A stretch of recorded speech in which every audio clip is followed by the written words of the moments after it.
king. What is the number one sign of poverty mentality? Masasabi natin, meron pala akong mentality ng mga pobre na hindi naman bagay sa akin dahil anak ako ng Diyos na mayaman. Una, excessive fear of rejection.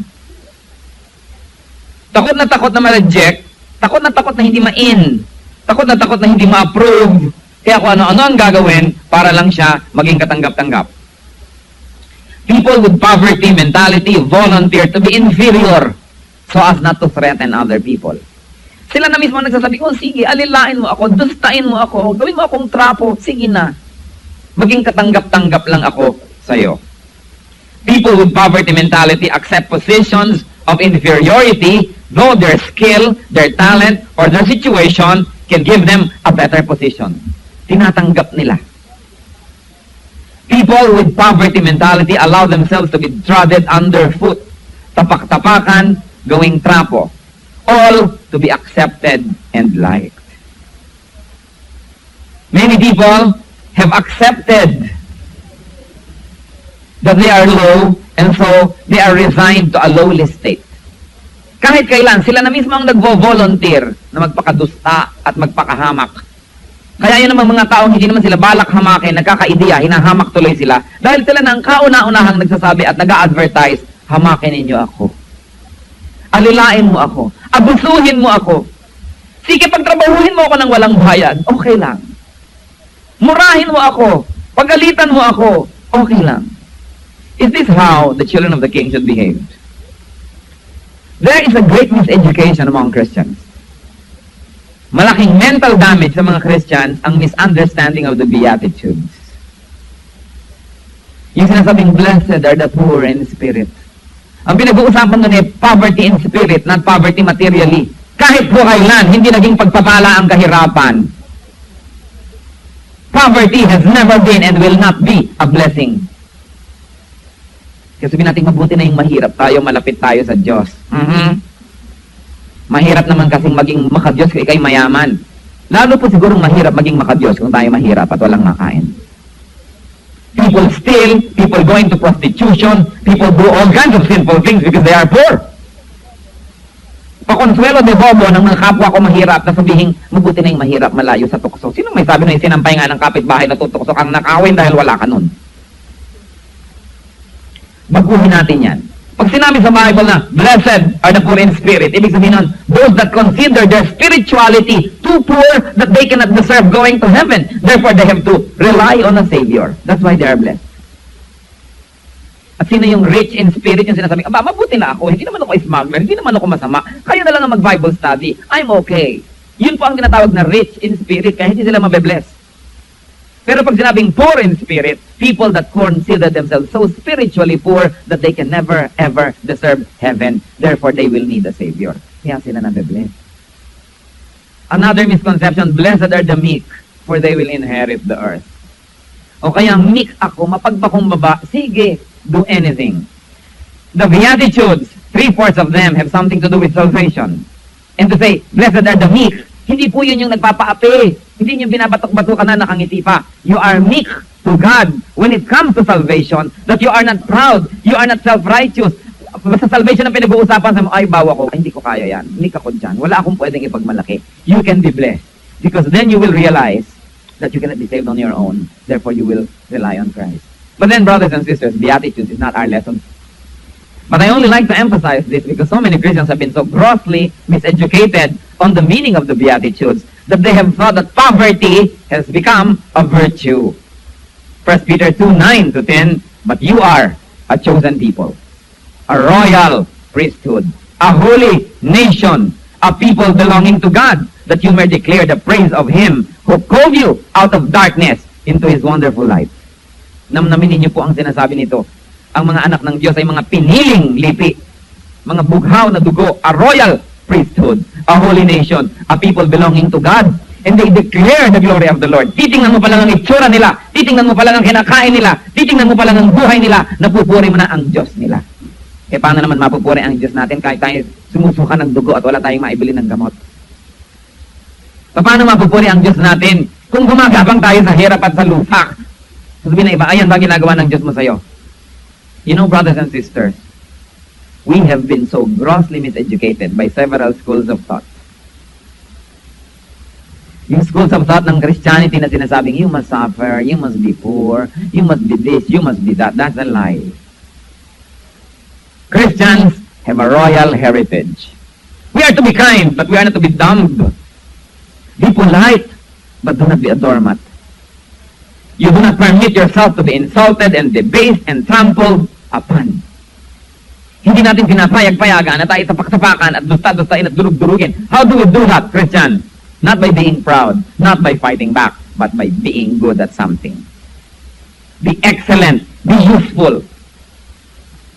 Kapag tayo mahusay kang manhi, mahusay kang mag-ganchilyo, mahusay kang mag-engineer, mahusay kang trabahador, useful ka, kailangan ka ng society. Hindi ka maaaring ganun-ganunin lamang. Ang mga taong walang pakinabang, sila siguro yung kahit na anong gawin sa kanila, they have no choice but to be nice because they are dependent. That's why Christians are not to be dependent. Habang may lakas na nasa ating katawan, nasa ating mga ugat, dapat tayo nagtatrabaho. Kumikita, making wealth. Mana ng mga Kristiyano ang mundo, hindi ng mga hindi mananampalataya. So be good at something. Be excellent. So you will not need to be a clown or a mascot to be accepted. Kapag kayo'y mahusay, hindi nyo kailangang magpakaaba para kayo matanggap. Stop this poverty mentality. Another indicator of poverty mentality is excessive fear of want. Yung takot na takot sa gutom. Takot na takot mawalan. Takot na walang pera. That's poverty mentality. You know why? Because the poor have experienced how it is not to have money. And they're afraid of it. Always worried about not having enough provisions. Meron pong mga batang lansangan, mga street children na sinagip ng ilang mga institusyon na nag-aalaga sa mga ito. At sila po'y itinira sa mga maaayos sa mga tahanan. Alam niyo po ang napansin ng mga nag-aalaga pag naghahapunan sila? Grabing kumain yung mga street children as if there is no tomorrow. Talagang bundat na talaga sila. At hindi lang yan, kinukupit-kupit nila yung mga pagkain, tinatago nila, dinadala nila sa kanilang mga higaan. At nakita ito ng mga nag-aalaga. Sabi, bakit naman kumukuha pa kayo ng mga pagkain? Bukas ng umaga, pagising nyo, almusal na. Kasi alam nyo, natatakot sila na bukas ng umaga, wala nang pagkain. Sapagkat napakarami ng mga umaga ang dumating sa kanilang buhay na walang pagkain. Wala silang pananampalataya na bukas may pagkain, kaya gumagawa sila ng paraan. But this is poverty mentality. Ano yung tinatawag nating rich mentality? Not having so much, but believing that there will be. Because God provides. Ang mga tao na masyadong natatakot magipit, natatakot mawalan, anong nagiging epekto? Paano natin malalaman na meron pala tayo ng ganong excessive fear of want? Sa pagbibigay, masyado tayong kuripot. When you give to the church, konti lang.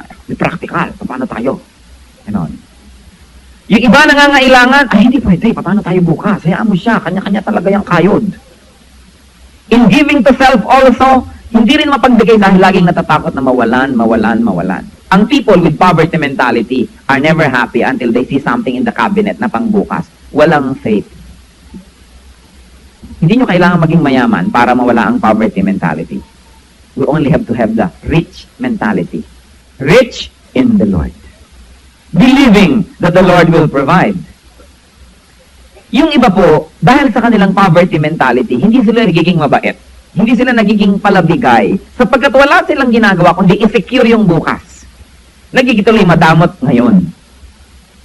Another essence of poverty mentality, nakikita natin in taking and in receiving. Laging harimunan. Ang mga tao na may poverty mentality, laging naghaharimunan. Laging gustong makalamang. Laging taking advantage.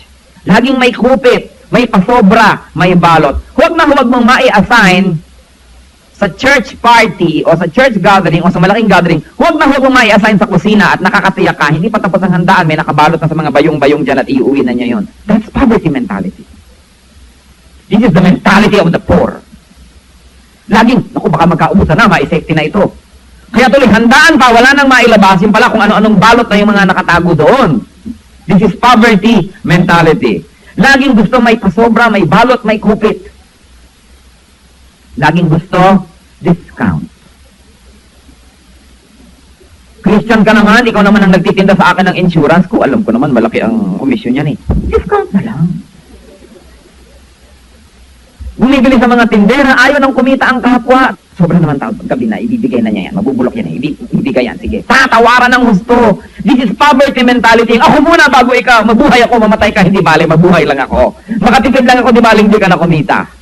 Mga Kristiyano, tigilan niyo ang kahihingi ng discount sa kapwa Kristiyano. Ha? Kapag kayo'y bumibili sa kapatiran, nagtitinda siya ng tusino, bayaran niyo ng buo. Huwag niyong barat-baratin. Pag bumibili kayo sa kanya ng damit, hayaan niyo siyang tumubo. Let your brothers and sisters be prosperous. And in the process, the church will be prosperous and everybody will be prosperous. Hindi bagay sa mga Kristiyano yung hingi ng discount. Alam mong kikitain niya, hinihingi mo pa, dugo na niya, iniistro mo. When you want services, you pay in full. When you want something, pay. If you don't want to pay, don't get it. But thou shalt not covet. To want it and not to be willing to pay for it. Poverty mentality, laging humingi ng dagdag. Dagdag naman. Sige pa, konti pa. Ibigay mo na sa akin ang buhay mo. Huwag ka nang kumita. This is poverty mentality. Pag binaligtad po natin yan, sino yung mga merong rich mentality? Well, you may not have a lot, but you pay in full and you have dignity. And you don't ask for excessive discounts. Kung talagang may offer, okay lang, and you have dignity. You know, there is a rule in life. The world gives back to you what you give to the world. Ibinibigay sa inyo ng mundo, ang ibinibigay niyo sa mundo, bumabalik lamang. Kaya mga taong ubod ng kuripot, at napakarami na akong tao nakitang saksakan ng kuripot, hanggang namatay naman kuripot, hindi pa rin guminhawa.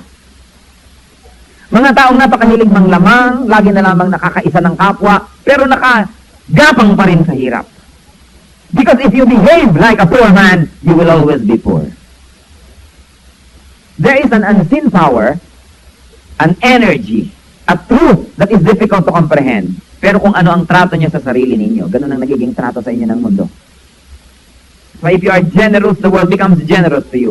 Somehow the Lord finds a way of giving back to you what you give to the world. But what you take from the world, the Lord finds a way of taking it from you. Because the law of the universe and the law of God is perfect balance. Balance. When you give, you receive. When you take, it is taken from you. The law of balance. Excessive fear of want also shows in lifestyle. Laging paladaing. Hindi mga pobre mentality, daing ng daing.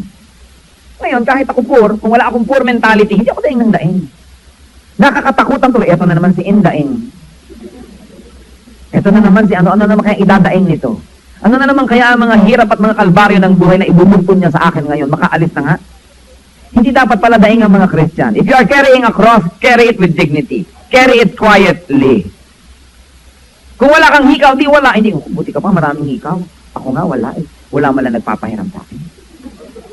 Eh kung wala ka magtiis, you may be poor, but if you don't have poverty mentality, people respect you.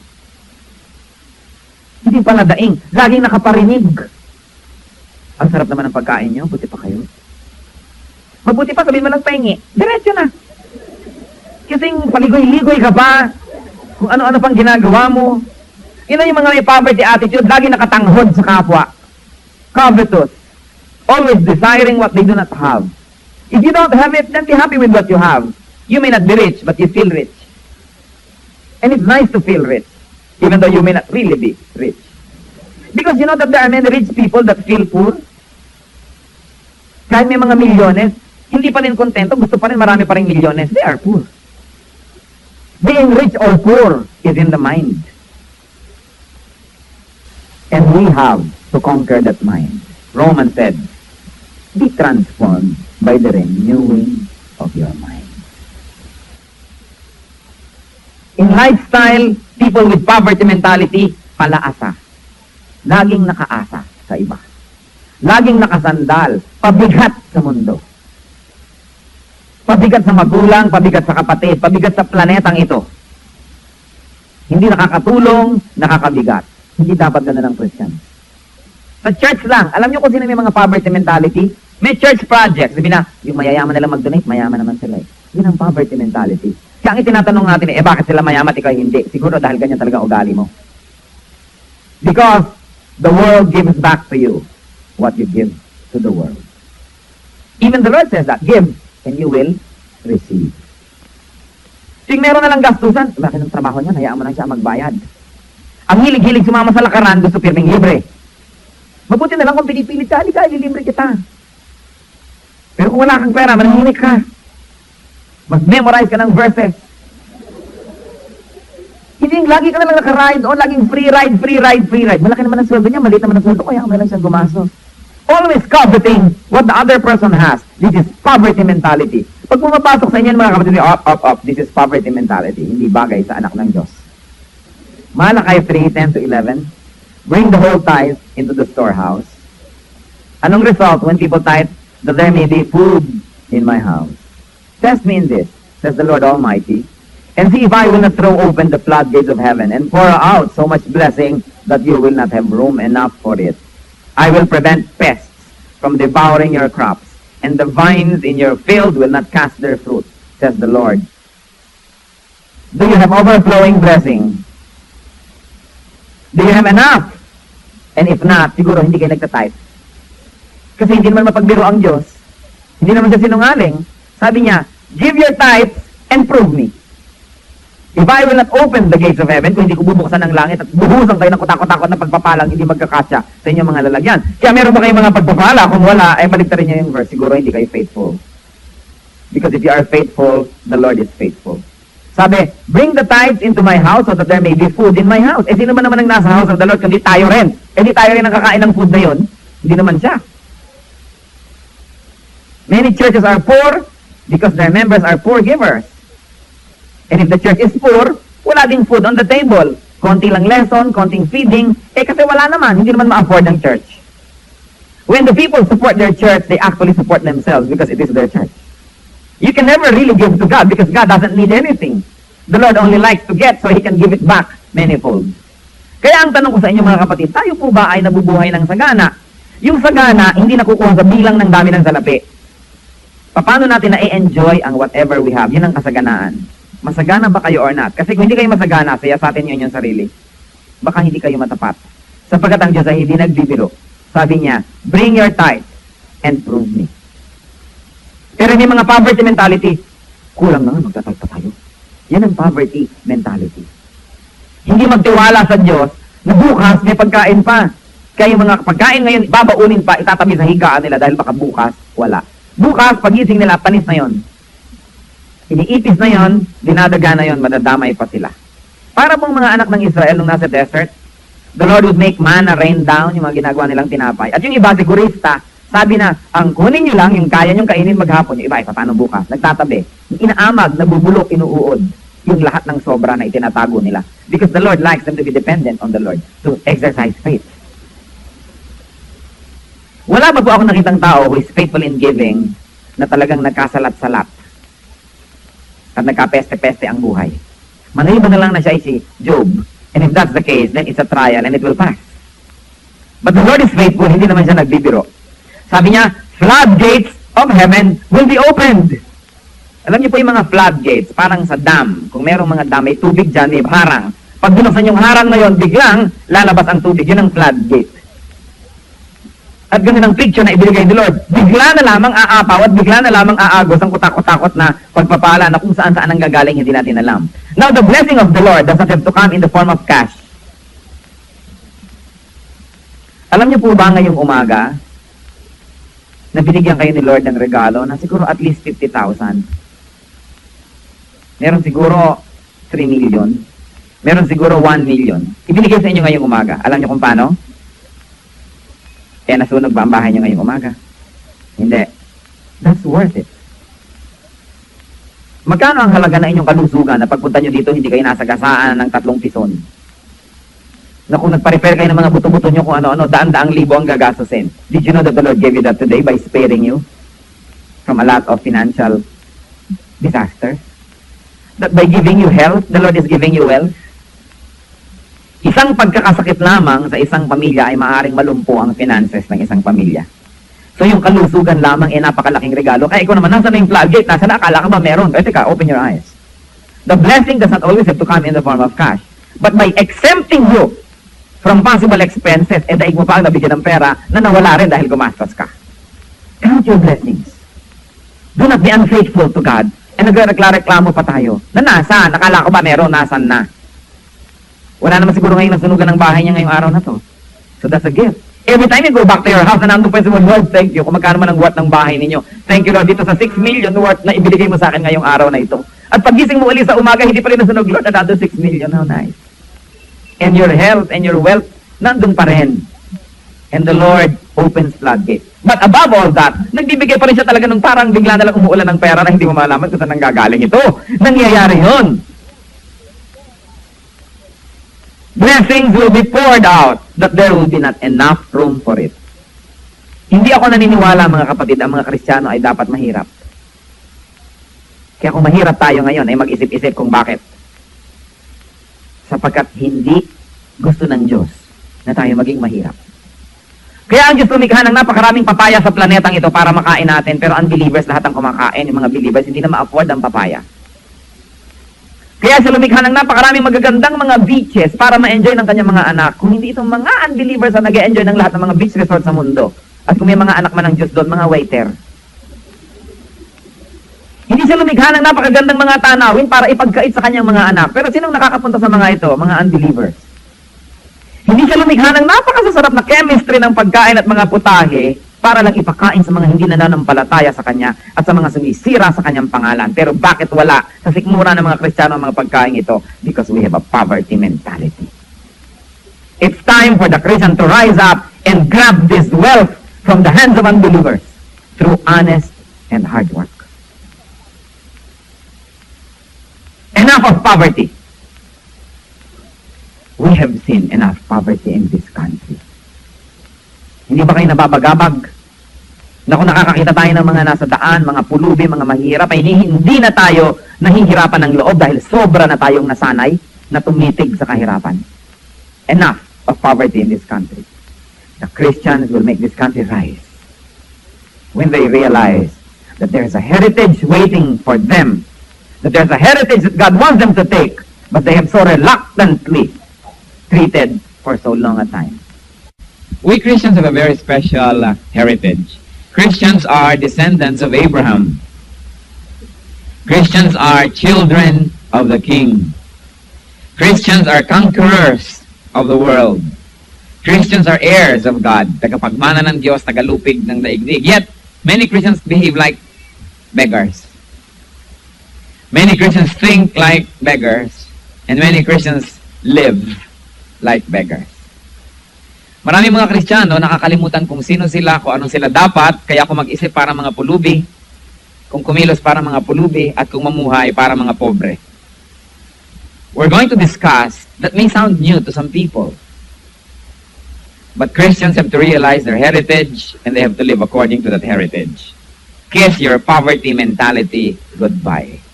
Heavenly Father, may you be the focus of our worship today. Lord, if there's anything, anyone, any reason at all, that will take our attention away from you in the name of Christ right now, we submit it at your feet.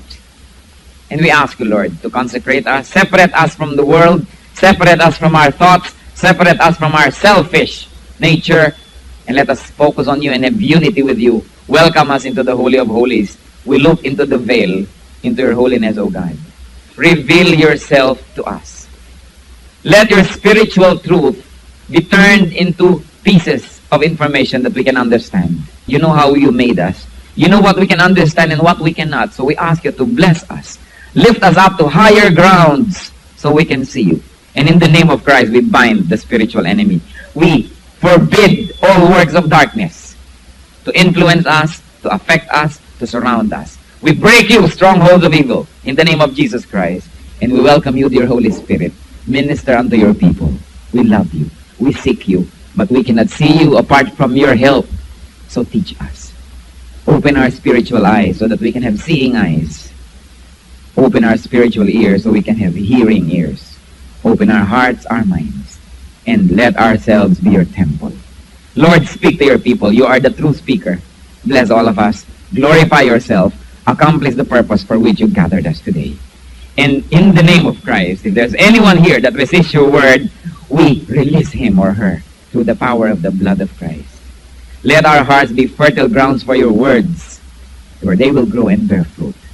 Take delight in your people. Sit on your throne of power. Take over, O God. We seek you in Jesus' mighty name. Amen. Ano po bang ibig sabihin nitong poverty mentality? Mahirap po sigurong i-define ang ibig sabihin ng poverty mentality. Sabihin natin how the poor think. But let's take a glimpse into how this manifests in our lives. Ano po ba ang mga manifestation at mga palatandaan that we are thinking like poor people? Alam niyo po, hindi kapintasan maging mahirap, pero definitely hindi rin karangalan na maging mahirap. We should be set free, if not from material poverty, from poverty mentality. Because we are children of the King. What is the number one sign of poverty mentality? Masasabi natin, meron pala akong mentality ng mga pobre na hindi naman bagay sa akin dahil anak ako ng Diyos na mayaman. Una, excessive fear of rejection. Takot na ma-reject, takot na hindi ma-in, takot na hindi ma-approve, kaya kung ano-ano ang gagawin para lang siya maging katanggap-tanggap. People with poverty mentality volunteer to be inferior so as not to threaten other people. Sila na mismo nagsasabi, oh sige, alilain mo ako, dustain mo ako, gawin mo akong trapo, sige na. Maging katanggap-tanggap lang ako sa'yo. People with poverty mentality accept positions of inferiority, though their skill, their talent, or their situation can give them a better position. Tinatanggap nila. People with poverty mentality allow themselves to be trodden underfoot, tapak-tapakan, gawing trapo, all to be accepted and liked. Many people have accepted that they are low, and so they are resigned to a lowly state. Kahit kailan, sila na mismo ang nagvo-volunteer na magpakadusta at magpakahamak.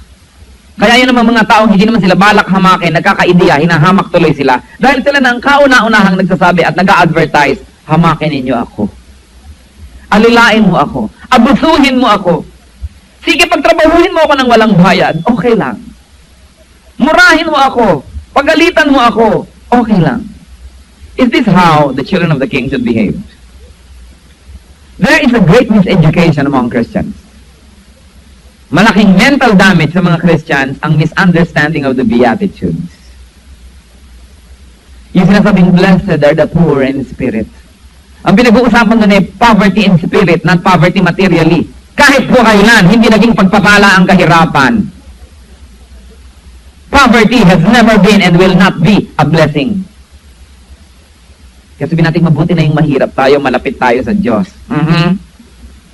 Mahirap naman kasing maging makadiyos kung ikay mayaman. Lalo po sigurong mahirap maging makadiyos kung tayo mahirap at walang makain.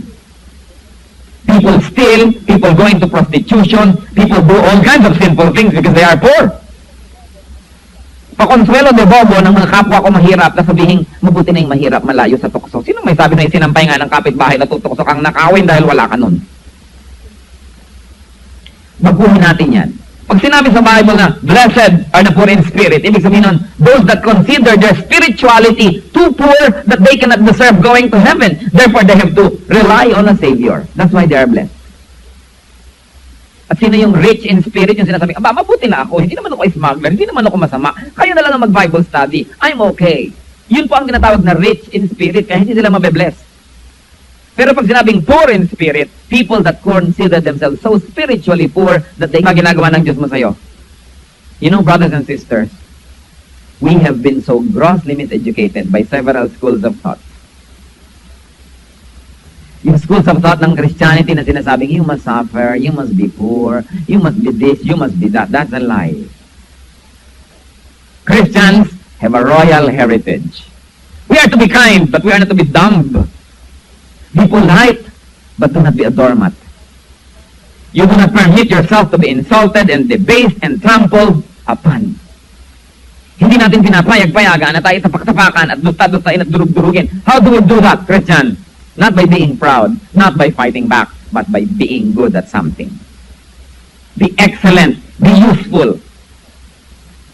Kapag tayo mahusay kang manahi, mahusay kang mag-ganchilyo, mahusay kang mag-engineer, mahusay kang trabahador, useful ka, kailangan ka ng society, Hindi ka maaaring ganun-ganunin lamang. Ang mga taong walang pakinabang, sila siguro yung kahit na anong gawin sa kanila, they have no choice but to be nice because they are dependent. That's why Christians are not to be dependent. Habang may lakas na nasa ating katawan, nasa ating mga ugat, dapat tayo nagtatrabaho. Kumikita, making wealth. Mana ng mga Kristiyano ang mundo, hindi ng mga hindi mananampalataya. So be good at something. Be excellent. So you will not need to be a clown or a mascot to be accepted. Kapag kayo'y mahusay, hindi nyo kailangang magpakaaba para kayo matanggap. Stop this poverty mentality. Another indicator of poverty mentality is excessive fear of want. Yung takot na takot sa gutom. Takot na takot mawalan. Takot na takot na walang pera. That's poverty mentality. You know why? Because the poor have experienced how it is not to have money. And they're afraid of it. Always worried about not having enough provisions. Meron pong mga batang lansangan, mga street children na sinagip ng ilang mga institusyon na nag-aalaga sa mga ito.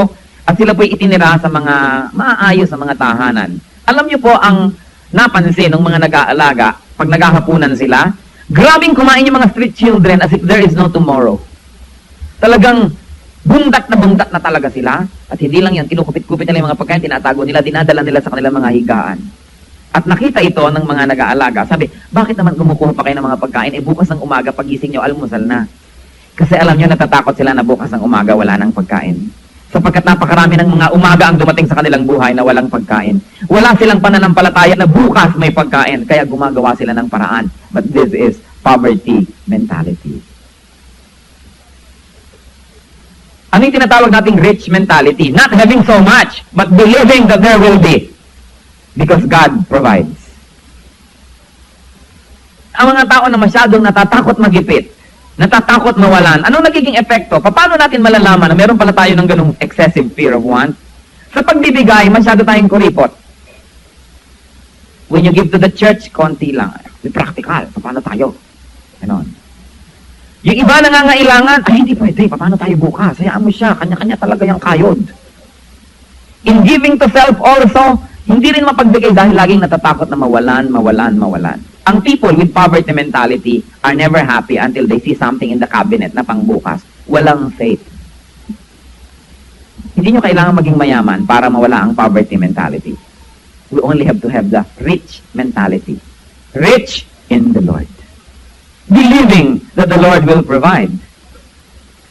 Yung iba po, dahil sa kanilang poverty mentality, hindi sila nagiging mabait. Hindi sila nagiging palabigay sapagkat wala silang ginagawa kundi i-secure yung bukas. Nagigituloy madamot ngayon. Another essence of poverty mentality, nakikita natin in taking and in receiving. Laging harimunan. Ang mga tao na may poverty mentality, laging naghaharimunan. Laging gustong makalamang. Laging taking advantage. Laging may kupit, may pasobra, may balot. Huwag na huwag mong mai-assign sa church party o sa church gathering o sa malaking gathering, huwag na huwag mong mai-assign sa kusina at nakakatiyak ka, hindi pa tapos ang handaan, may nakabalot na sa mga bayong-bayong dyan at iuwi na niya yon. That's poverty mentality. This is the mentality of the poor. Laging, naku, baka magkaubusan na, mai-safety na ito. Kaya tuloy, handaan pa, wala nang mailabas, yung pala kung ano-anong balot na yung mga nakatago doon. This is poverty mentality. Laging gusto may pasobra, may balot, may kupit. Laging gusto, discount. Christian ka naman, ikaw naman ang nagtitinda sa akin ng insurance ko. Alam ko naman, malaki ang komisyon yan eh. Discount na lang. Bumibili sa mga tindera, ayaw nang kumita ang kapwa. Sobra naman tao, gabi na, ibibigay na niya yan. Mabubulok yan eh, ibibigay yan, sige. Tatawaran ng husto. This is poverty mentality. Ako muna bago ikaw, mabuhay ako, mamatay ka, hindi bale, mabuhay lang ako. Makatipid lang ako, di bale, hindi ka na kumita. Mga Kristiyano, tigilan niyo ang kahihingi ng discount sa kapwa Kristiyano. Ha? Kapag kayo'y bumibili sa kapatiran, nagtitinda siya ng tusino, bayaran niyo ng buo. Huwag niyong barat-baratin. Pag bumibili kayo sa kanya ng damit, hayaan niyo siyang tumubo. Let your brothers and sisters be prosperous. And in the process, the church will be prosperous and everybody will be prosperous. Hindi bagay sa mga Kristiyano yung hingi ng discount. Alam mong kikitain niya, hinihingi mo pa, dugo na niya, iniistro mo. When you want services, you pay in full. When you want something, pay. If you don't want to pay, don't get it. But thou shalt not covet. To want it and not to be willing to pay for it. Poverty mentality, laging humingi ng dagdag. Dagdag naman. Sige pa, konti pa. Ibigay mo na sa akin ang buhay mo. Huwag ka nang kumita. This is poverty mentality. Pag binaligtad po natin yan, sino yung mga merong rich mentality? Well, you may not have a lot, but you pay in full and you have dignity. And you don't ask for excessive discounts. Kung talagang may offer, okay lang, and you have dignity. You know, there is a rule in life. The world gives back to you what you give to the world. Ibinibigay sa inyo ng mundo, ang ibinibigay niya sa mundo, bumabalik lamang. Kaya mga taong ubod ng kuripot, ang napakarami na akong tao nakitang saksakan ng kuripot, hanggang namatay naman kuripot, hindi pa rin guminhawa. Mga taong napakahilig mang lamang, lagi na lamang nakakaisa ng kapwa, pero nakagapang pa rin sa hirap. Because if you behave like a poor man, you will always be poor.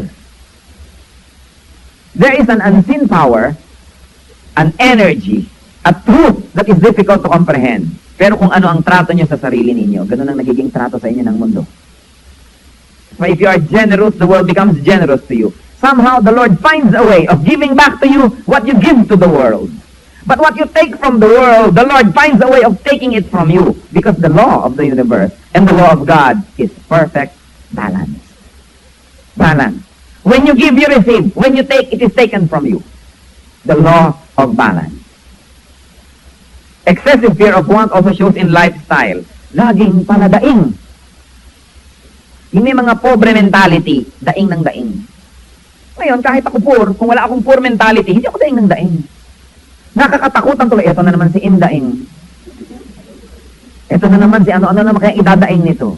Ano na naman kaya ang mga hirap at mga kalbaryo ng buhay na ibubuntun niya sa akin ngayon, makaalis na nga. Hindi dapat pala daing ang mga Christian. If you are carrying a cross, carry it with dignity. Carry it quietly. Kung wala kang hikaw, di wala. Hindi, buti ka pa, maraming hikaw. Ako nga, wala eh. Wala malang nagpapahiram sa akin. Eh kung wala ka magtiis, you may be poor. But if you don't have poverty mentality, people respect you. Hindi pala daing. Laging nakaparinig. Ang sarap naman ng pagkain nyo. Buti pa kayo. Mabuti pa, sabihin mo lang pahingi. Diretso na. Kasing paligoy-ligoy ka pa.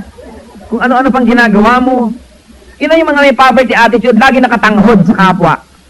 Covetous. Always desiring what they do not have. If you don't have it, then be happy with what you have. You may not be rich, but you feel rich. And it's nice to feel rich, even though you may not really be rich. Because you know that there are many rich people that feel poor. Kahit may mga milyones, hindi pa rin kontento, gusto pa rin marami pa rin milyones, they are poor. Being rich or poor is in the mind. And we have to conquer that mind. Romans said, be transformed by the renewing of your mind. In lifestyle, people with poverty mentality, palaasa. Laging nakaasa sa iba. Laging nakasandal, pabigat sa mundo. Pabigat sa magulang, pabigat sa kapatid, pabigat sa planetang ito. Hindi nakakatulong, nakakabigat. Hindi dapat ganun ang Christian. Sa church lang, alam niyo kung sino may mga poverty mentality? May church project. Sabi na, yung mayayaman nila mag-donate, mayaman naman sila eh. Yun ang poverty mentality. Kaya ang itinatanong natin eh, bakit sila mayaman at ikaw hindi? Siguro dahil ganyan talaga ugali mo. Because the world gives back to you what you give to the world. Even the Lord says that, give and you will receive. Sing meron na lang gastusan, bakit ang trabaho niya, hayaan mo lang siya magbayad. Ang hilig-hilig sumama sa lakaran, gusto pirming libre. Mabuti na lang kung pinipilit ka, halika, ililibre kita. Pero kung wala kang pera, manahimik ka. Mag-memorize ka ng verses. Hindi, lagi ka na lang nakaride o laging free ride, free ride, free ride. Malaki naman ang sweldo niya, maliit naman ang sweldo ko, kaya may lang siyang gumastos. Always coveting what the other person has. This is poverty mentality. Pag pumapasok sa inyo, mga kapatid, up. This is poverty mentality. Hindi bagay sa anak ng Diyos. Malakay 3:10-11. Bring the whole tithe into the storehouse. Anong result when people tithe? That there may be food in my house. Test me in this, says the Lord Almighty, and see if I will not throw open the floodgates of heaven and pour out so much blessing that you will not have room enough for it. I will prevent pests from devouring your crops, and the vines in your field will not cast their fruit, says the Lord. Do you have overflowing blessing? Do you have enough? And if not, siguro hindi kayo nagtatype. Kasi hindi naman mapagbiro ang Diyos. Hindi naman siya sinungaling. Sabi niya, give your tithes and prove me. If I will not open the gates of heaven, kung hindi ko bubuksan ng langit at bubusan kayo ng kutakot-takot na pagpapalang, hindi magkakasya sa inyong mga lalagyan. Kaya meron ba kayong mga pagpapala? Kung wala, ay balik rin niyo yung verse. Siguro hindi kayo faithful. Because if you are faithful, the Lord is faithful. Sabi, bring the tithes into my house so that there may be food in my house. Eh, sino ba naman ang nasa house of the Lord? Kundi tayo rin. Eh, di tayo rin ang kakain ng food na yon. Hindi naman siya. Many churches are poor because their members are poor givers. And if the church is poor, wala ding food on the table. Konti lang lesson, konting feeding. Eh, kasi wala naman. Hindi naman ma-afford ang church. When the people support their church, they actually support themselves because it is their church. You can never really give to God because God doesn't need anything. The Lord only likes to get so He can give it back manifold. Kaya ang tanong ko sa inyo mga kapatid, tayo po ba ay nabubuhay ng sagana? Yung sagana, hindi nakukuha sa bilang ng dami ng salapi. Paano natin na-enjoy ang whatever we have? Yan ang kasaganaan. Masagana ba kayo or not? Kasi kung hindi kayo masagana, siyasatin nyo yung sarili. Baka hindi kayo matapat. Sapagkat ang Diyos ay hindi nagbibiro. Sabi niya, bring your tithe and prove me. Pero yung mga poverty mentality, kulang na nga, magtatay pa tayo. Yan ang poverty mentality. Hindi magtiwala sa Diyos na bukas may pagkain pa. Kaya yung mga pagkain ngayon, babaunin pa, itatabi sa higaan nila dahil baka bukas, wala. Bukas, pagising nila, panis na yon. Iniipis na yon, dinadaga na yon, madadamay pa sila. Para pong mga anak ng Israel nung nasa desert, the Lord would make manna rain down, yung mga ginagawa nilang tinapay. At yung iba, sigurista, sabi na, ang kunin nyo lang, yung kaya nyong kainin maghapon, yung iba, paano bukas? Nagtatabi, yung inaamag, nabubulok, inuuod, yung lahat ng sobra na itinatago nila. Because the Lord likes them to be dependent on the Lord to exercise faith. Wala pa po ako nakitang tao who is faithful in giving na talagang nagkasalat-salat at nagkapeste-peste ang buhay. Manahiban na lang na siya si Job. And if that's the case, then it's a trial and it will pass. But the Lord is faithful, hindi naman siya nagbibiro. Sabi niya, floodgates of heaven will be opened. Alam niyo po yung mga floodgates, parang sa dam. Kung merong mga dam, may tubig dyan, may harang. Pag binuksan yung harang na yon, biglang lalabas ang tubig. Yun ang floodgate. At ganun ang picture na ibigay ni Lord. Bigla na lamang aapaw at bigla na lamang aagos ang kutakot-takot na pagpapala na kung saan-saan ang gagaling hindi natin alam. Now, the blessing of the Lord does not have to come in the form of cash. Alam niyo po ba ngayong umaga, na binigyan kayo ni Lord ng regalo na siguro at least 50,000? Meron siguro 3 million. Meron siguro 1 million. Ibinigay sa inyo ngayong umaga. Alam niyo kung paano? Kaya nasunog ba ang bahay niyo ngayong umaga? Hindi. That's worth it. Magkano ang halaga na inyong kalusugan na pagpunta nyo dito hindi kayo nasagasaan ng 3 pison?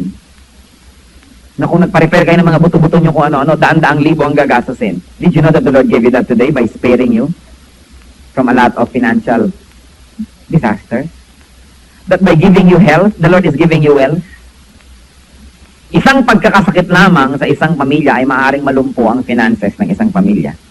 So yung kalusugan lamang ay napakalaking regalo. Kaya ikaw naman, nasa na yung floodgate? Nasa na, akala ka ba meron? Eh, teka, open your eyes. The blessing does not always have to come in the form of cash. But by exempting you from possible expenses, daig mo pa ang nabigyan ng pera na nawala rin dahil gumastos ka. Count your blessings. Do not be unfaithful to God. Eh, nagreklamo pa tayo. Na nasa, nakala ko ba meron, nasan na? Wala naman siguro ngayon nasunugan ng bahay niya ngayong araw na to. So that's a gift. Every time you go back to your house na nandun pa sa Lord, thank you. Kung magkano man ang worth ng bahay ninyo. Thank you Lord dito sa 6 million worth na ibigay mo sa akin ngayong araw na ito. At pagising mo ulit sa umaga, hindi pa rin nasunog Lord, another 6 million. How nice. And your health and your wealth, nandun pa rin. And the Lord opens floodgates. But above all that, nagbibigay pa rin siya talaga ng parang bigla na lang umuulan ng pera na hindi mo malaman kung saan nanggagaling ito. Nangyayari yun. Blessings will be poured out, but there will be not enough room for it. Hindi ako naniniwala mga kapatid, ang mga Kristiyano ay dapat mahirap. Kaya kung mahirap tayo ngayon, ay mag-isip-isip kung bakit. Sapagkat hindi gusto ng Diyos na tayo maging mahirap. Kaya ang Diyos lumikha ng napakaraming papaya sa planetang ito para makain natin, pero unbelievers lahat ang kumakain. Yung mga believers hindi na ma-afford ang papaya. Kaya sa lumikha ng napakaraming magagandang mga beaches para ma-enjoy ng kanyang mga anak. Kung hindi itong mga unbelievers na nag-enjoy ng lahat ng mga beach resort sa mundo. At kung may mga anak man ng Diyos doon, mga waiter. Hindi siya lumikha ng napakagandang mga tanawin para ipagkait sa kanyang mga anak. Pero sinong nakakapunta sa mga ito? Mga unbelievers. Hindi siya lumikha ng napakasasarap na chemistry ng pagkain at mga putahe para lang ipakain sa mga hindi nananampalataya sa kanya at sa mga sumisira sa kanyang pangalan. Pero bakit wala sa sikmura ng mga Kristiyano ang mga pagkain ito? Because we have a poverty mentality. It's time for the Christian to rise up and grab this wealth from the hands of unbelievers through honest and hard work. Enough of poverty. We have seen enough poverty in this country. Hindi ba kayo nababagabag? Na kung nakakakita tayo ng mga nasa daan, mga pulubi, mga mahirap, ay hindi na tayo nahihirapan ng loob dahil sobra na tayong nasanay na tumitig sa kahirapan. Enough of poverty in this country. The Christians will make this country rise when they realize that there's a heritage waiting for them. That there's a heritage that God wants them to take, but they have so reluctantly treated for so long a time. Masyado na tayong maraming nakitang mahirap. Masyado tayong maraming kamag-anak na mahirap. Masyado tayong maraming kilala, mga kaibigan, mga kapitbahay na mahirap. Kailan pa yan matatapos? Pag ang kayamanan ng mundong ito ay hawak ng mga Kristiyano, na maski mga unbelievers ang naghihirap ay tutulungan nila, dun pa lang ang tunay na kalayaan mula sa kahirapan. The wealth of this planet must be in the hands of God's people. And for a beginning, for a start, kiss your poverty mentality goodbye. Stop thinking, stop behaving, stop living like poor men. And remember our heritage. Sabi ni Lord sa Malakay 3, hindi ko papabayaan na kainin ng mga peste ang inyong mga halaman. Kung ano man yon, kung hindi kayo agriculturist, negosyo, hindi ko papayagan na malaglag ang mga bunga ng inyong mga puno hanggang hindi pa sila hinog. Yan ang sabi ng Panginoon. Ano yun? This is economics. The Lord is talking about economics. I will make you prosperous. I will make you rich. I will make you wealthy. How many of you will blast kung saan mayaman? Christians must be rich. Because we have a rich heart. But Christians, you must be righteously rich, not filthy rich. Fear of want kills generosity and kindness. Kapag ang tao laging sigurista, takot na takot mahirapan, hindi siya nagiging mabait. Wala siyang ginawa kundi magsubo ng magsubo, kumbaga sa sungka. But of course, you don't know sungka kasi you play computers. Wala na silang ginawa kundi magtabi. Kumahig ng kumahig. Hindi na tayo nagiging mapagbigay. Samantalang sabi ni Lord, give. Ano po ang sabi ng Lord's Prayer, Matthew 6:11? Give us this day our daily bread. When the Lord gives you bread that is more than your need for the day, the Lord wants you to give it away to someone. Hindi para itago. Kasi tomorrow's need will receive tomorrow's grace. Ang pangangailangan bukas ay tatanggap ng pagpapala na para bukas. Kaya kung ang pagpapala natin ngayong araw na ito ay sobra-sobra sa pangangailangan sa araw na ito, meron tayong mission na dapat gawin. You know, many people are so selfish. They can close their eyes to the needs of other people because they are thinking of their tomorrow while this brother is dying today. When there's somebody that needs it very much, you say, I might need it tomorrow, but I don't need it now, so have it. Let God take care of tomorrow. Because if we take care of our godliness today, God will take care of us tomorrow. Sabi sa Matthew 6:34, therefore, do not worry about tomorrow, for tomorrow will worry about itself. Each day has enough trouble of its own. Meron akong kilala na napakapalabigay. At sabi ng comment ng ibang kakilala niya, siguro ang yaman-yaman mo, siguro ang dami-dami mong nakaimbak, kaya ka palabigay. At sabi niya, kung alam niyo lang na talagang wala akong savings, bukas nga wala akong pera eh. Eh, magbigay ka ng bigay. Because that's the way it is. That is the rich mentality. You don't have to be rich to have it. And you don't have to be poor to have a poverty mentality. The Bible said, therefore, do not worry about tomorrow. For tomorrow will worry about itself. Let the day's own trouble be sufficient for the day. You know why many people are miserable? Because they use today's resources for the problems of a lifetime. So sabi nila, paano naman yung next month? Paano naman yung next year? Ang layo pa nun. Yung grace for today kasi ina-allocate mo para bukas, wala ka tuloy ngayon. Yung grace ngayon, para ngayon. Don't get me wrong, hindi naman ibig sabihin, wala na kayong savings, wala kayong planning for life. But what I'm telling you is this, and let your spirit judge you. Alam nyo kung may need ang iba, at alam nyo kung ipinagkakait nyo lang yan dahil you are playing sigurista. Kung hindi tayo nagkakait sa ating kapwa, hindi magkakait sa atin ng Diyos. Sabi niya, whatever you do to the least of this, you do unto me. Kung ano man ang ginagawa mo sa mga pinakamaliliit na ito, sa akin mo yung ginagawa. At alam niyo po ba ang Diyos ayaw niyang siya may utang? Alam niyo ba ayaw ng Diyos na siya may utang? Kaya oras na nagbigay tayo sa kanya, binibigyan niya agad, marami agad sobra, sapagkat ayaw niyang may utang. Napakasarap magpautang sa Diyos. Yung iba naman ang iniisip, utangan ng Diyos. Kaya laging mahirap at laging nahihirapan. Philippians 4:19, and my God will meet all your needs according to His glorious riches in Jesus Christ. Christian, how can you ignore this verse? Paano tayo maaaring matagal na magbulag-bulagan sa sinasabi ng verse na ito at patuloy na mabuhay sa takot? At patuloy na mabuhay like a poor man and to have a poverty mentality? Philippians 4:19, and my God will meet all your needs according to His glorious riches in Jesus Christ. Maiksi ba ang kamay ng Diyos? Hindi ba niya tayo kayang abutin? Nagkukulang ba ang mga kayamanan ng Diyos para hindi niya mabigyan ng pangangailangan ng kanyang mga anak? Many people are not able to let God prove Himself because they depend on themselves too much. It's not wrong to be working and to use all of your resources to be productive. But on top of it all, we should only really be dependent on God. Another manifestation of poverty mentality is excessive fear of big things. And take note of this, tayo mga Pilipino, alam niyo, mahal na mahal ko ang ating lahi, subalit marami tayong mga kapintasan na dapat ding ayusin. Meron tayo ng small nest mentality. Si Nick Joaquin has a word for it. And I don't like the word that he used for it. Pero meron talaga tayong small nest mentality. Tingnan nyo na lang. At hindi ko pinipintasan ang mga meron ito. Tingnan ninyo ang mga sari-sari store.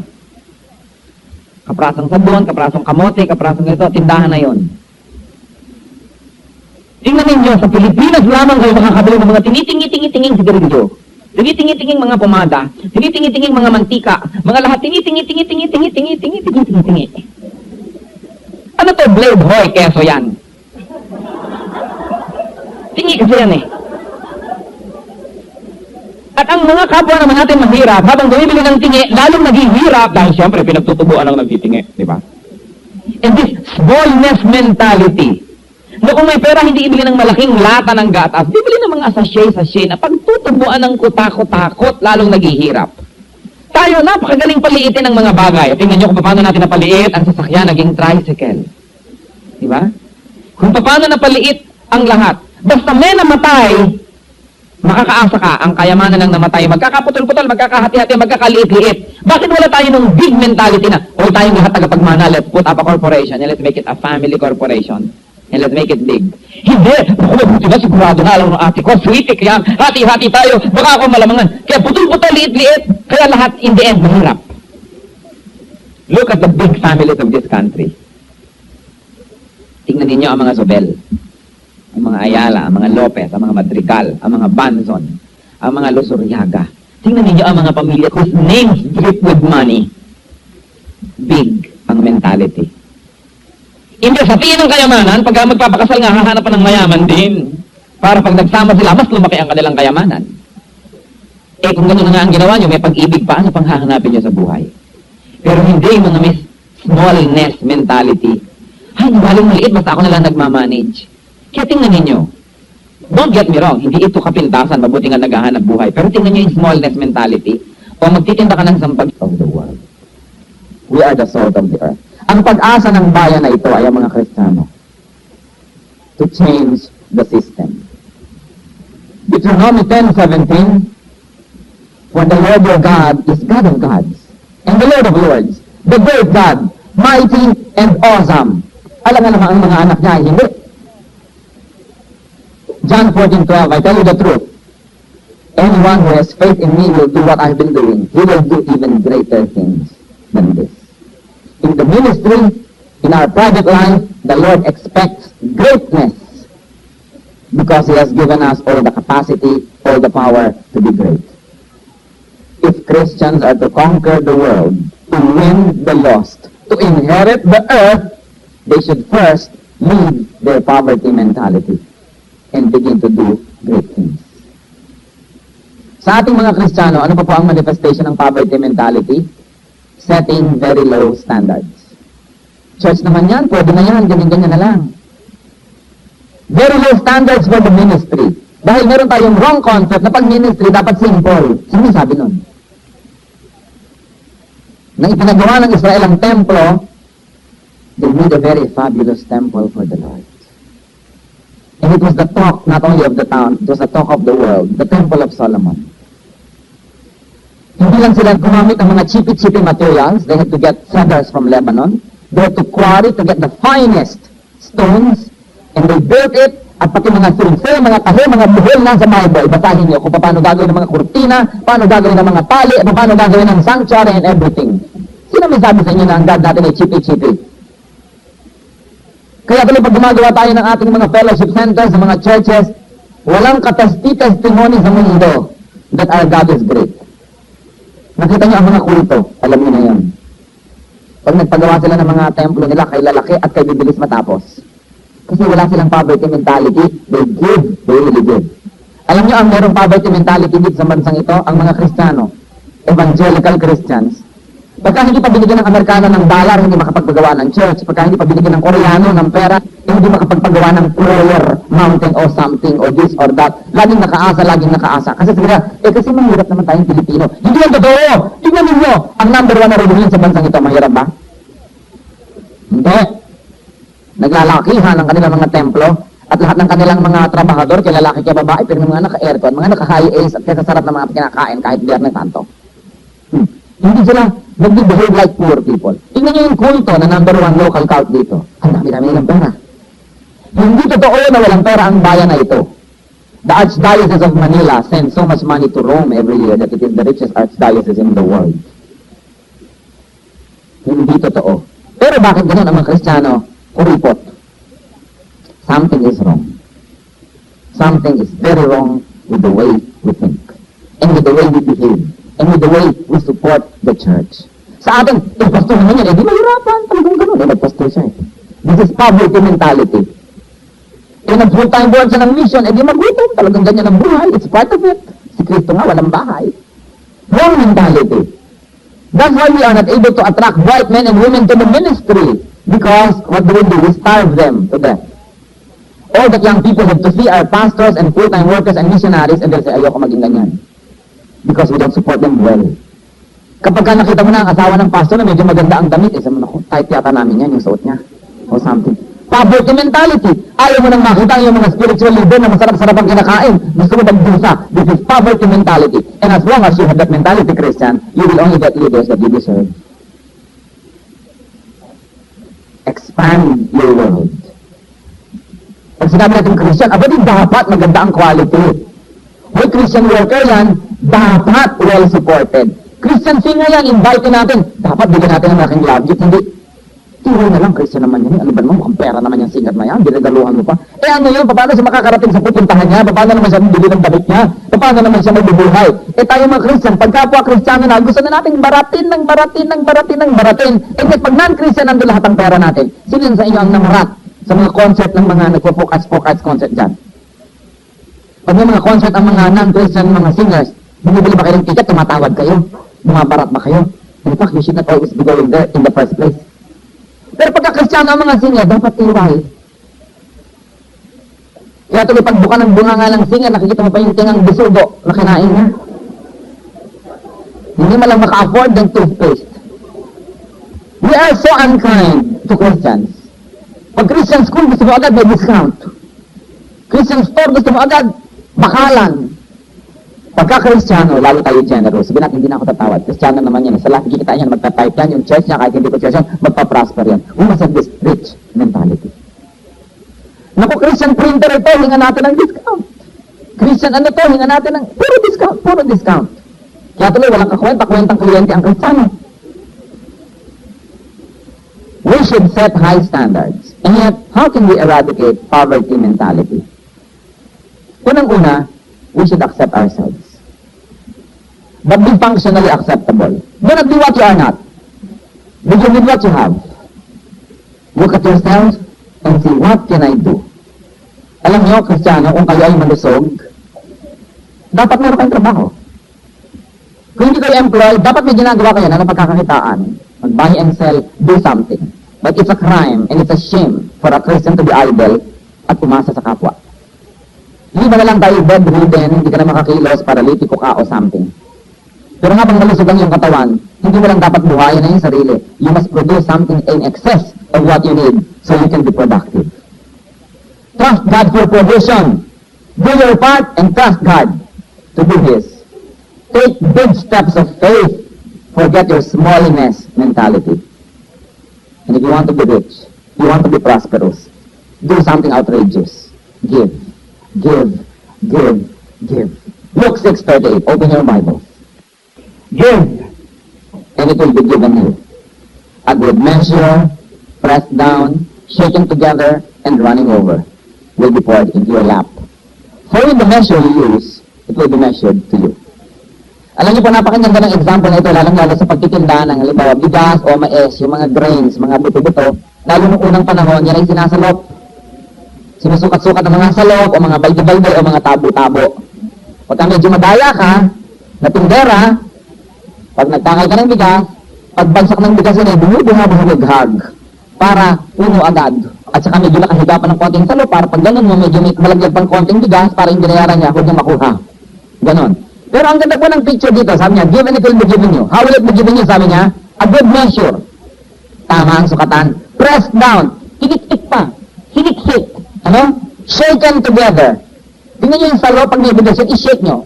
Tingnan niyo. Uuho yung bigas. Uuho. Malalagyan niyo pa. Kaya sabi, hinik-hik, shaken together, running over. Yung lampas-lampas pa. And it will be given to you that way when you give. Sabi, because with the measure you use, you will be measured. Napakaganda ng picture. When you give to the Lord and to the Lord's work, kapag ganito kalaki ang inyong sukatan at hinurog yung ganon din kalaki ang gagamitin sa pagbibigay sa inyo. Pero kung ang sukatan ninyo sa pagbibigay sa Lord ay tansan, di tansan din ang sukatan pabalik, tara nga tayo na dapat hirap. But if we are generous, the Lord is generous. The Bible said that kung ano ang iyong panukat sa pagbibigay, yan ang gagamitin panukat sa iyo sa iyong pagtanggap. Kaya yung mga taong gustong lumamang, nalalamangan. Yung taong kuripot din sa kanya ang mundong ito. But the generous person, hindi bulagsak ha, o yung pagpapalitin yung generous sa bulagsak. But a generous person will receive generosity from the Lord. What are the results of breaking through our poverty mentality? Number one, a whole new world. A whole new perspective. Romans 12:2, do not conform any longer to the pattern of this world, but be transformed by the renewing of your mind. Then you will be able to test and approve what God's will is, His good, pleasing, and perfect will. Another result of breaking through mentality, poverty mentality, you are going to set up your foundation for prosperity. Naaayos yung pundasyon na pagpapatungan ng pagiging maluwag.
of delight.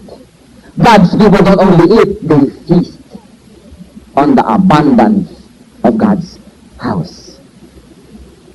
And another result of breaking through this mentality is actual prosperity. Una in the mind, then you set the foundation, then actual prosperity. Jeremiah 29:11, I know the plans I have for you, declares the Lord. And to prosper you, and not to harm you, plans to give you hope and a future. Kapag naghirap ka sa mga kalooban siguro ng Diyos, hoy, basahin mo ang Jeremiah 29:11. Ang kalooban ng Diyos is that we will be prosperous. Kung tayo naghihirap dahil chastisement, yun ang naging kalooban para tayo mag-chastise. But once you've learned the lesson, magiging ka na ulit prosperous.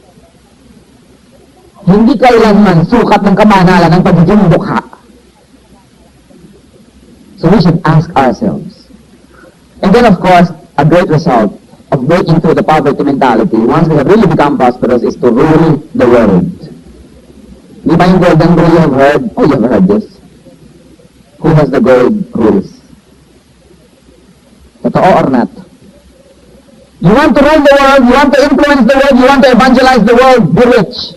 And then you will be able to serve that influence. Sabi nila ni Lord, go and be my witnesses in Jerusalem, in Judea, in Samaria, and to the ends of the earth. How can you go to Judea, to Samaria, to the ends of the earth kung wala kang pamasahe, missionary? Sabi nila, disciple all nations. How can you disciple kung wala kang fund? Help the poor, give to the needy. How can you help kung ikaw mismo ay wala? When the Lord tells you to help, He expects you to have more than what you need so you can help. So does the Lord expect you to be prosperous? Yes. Because if you're not prosperous, you cannot help. Does the Lord want us to be rich? Yes. So how un-Christian? But this is what the Bible tells us. Break free from poverty mentality. You are rich. You are the child of the King. Take your rightful place. Enough of poverty. Hindi pa ba kayo sawa sa hirap? Hindi pa ba kayo sawa sa nakikita nating hirap? Walang mga anghel na bababa sa langit para tayo itayo mula sa hirap. Dapat natin gawin yan by God's grace and our labor. Make wealth. But before that,